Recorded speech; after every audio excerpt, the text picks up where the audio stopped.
park that, you know, obviously noise travels a long way. I mean, how difficult would it be having to live beside that noise constantly 24/7? Well, they tell me, as they've told you, they're too frightened to go outside.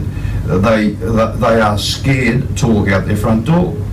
There was one man who's told you, that I'm aware of, that he puts money in his pocket, so in case he gets robbed, he can hand them the $5 he's got in his pocket. I mean, why do people have to reach the senior stage of their life and live like that? Live in fear, live in squalor, with no support, with no security.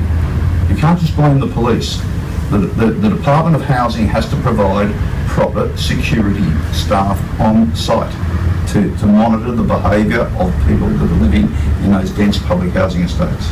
And they don't see it that way. The only security they have are to check the buildings, not being torched or something like that, isn't it? Most of those blocks, they might have a guy who does a lap. I mean, what level of security do housing provide to stop antisocial behaviour from happening? Somebody walking around and checking the blocks. Well, they want to blame the police. Well, there are not enough police in the state to be able to sit 24 hours, 7 days a week in this area.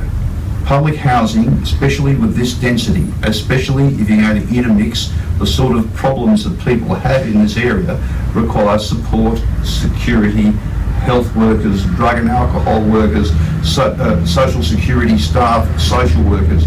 They're needed right in this area now. You can't just wash your hands of it. You can't just leave people to live like this. It is a disgrace. This is supposed to be the 21st century. This is supposed to be a fair society. This is a society that is supposed to treat our poor and our elderly with respect.